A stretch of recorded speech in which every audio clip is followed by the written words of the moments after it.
سیدنا زیاد بن لبید رضی اللہ عنہ کہتے ہیں، نبی کریم صلی اللہ علیہ وسلم نے کسی چیز کا ذکر کیا اور فرمایا یہ اس وقت ہوگا جب علم اٹھ جائے گا۔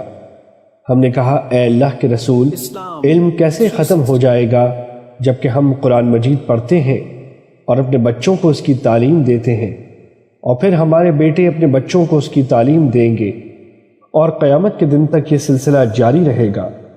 آپ صلی اللہ علیہ وسلم نے فرمایا، ابن ام لبید، تجھے تیری ماں گم پائے۔ میرا خیال تو یہ تھا کہ مدینے میں سب سے بڑا سمجھدار اور فقیہ آدمی تو ہے۔ کیا یہ یہودی اور عیسائی تورات اور انجیل کو نہیں پڑھتے؟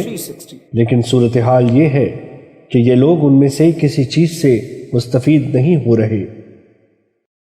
سیدنا عبداللہ بن عمر رضی اللہ عنہ بیان کرتے ہیں کہ رسول اللہ صلی اللہ علیہ وسلم نے فرمایا، بے شک اللہ تعالیٰ علم کو اس طرح نہیں اٹھائے گا کہ وہ اس کو لوگوں سے سلب کر لے، وہ تو علماء کو فوت کر کے علم کو اٹھا لے گا، یہاں تک کہ جب وہ کسی عالم کو زندہ نہیں چھوڑے گا تو لوگ جاہلوں کو اپنا سردار بنا لیں گے، پس جب ان سے سوال کیا جائے گا تو وہ بغیر علم کے فتوے دیں گے، اور اس طرح خود بھی گمراہ ہو جائیں گے اور لوگوں کو بھی گمراہ کریں گے۔